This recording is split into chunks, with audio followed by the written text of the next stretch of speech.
بسم اللہ الرحمن الرحیم۔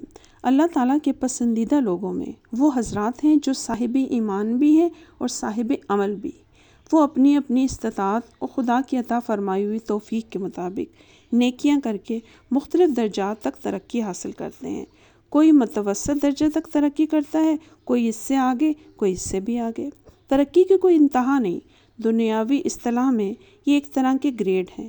ترقی پا کر کوئی ابدال کا گریڈ حاصل کرتا ہے، کوئی اوتاد کا، کوئی اغیار کا، کوئی قطب کا اور کوئی غوث کا، کوئی شہید کا اور کوئی صدیق کا۔ انبیاء سے نیچے صدیقیت کا درجہ سب سے بلند ہے۔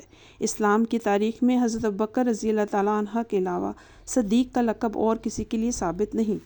اللہ کا ایک پاک نام الرافع جو بلندیاں عطا کرتا ہے۔ جو شخص شب و روز اس اسم کا 100 مرتبہ ورد کرے گا تو اللہ تعالیٰ اس کو سرفرازی، عزت، دولت اور بلند مرتبہ عطا فرمائے گا انشاءاللہ۔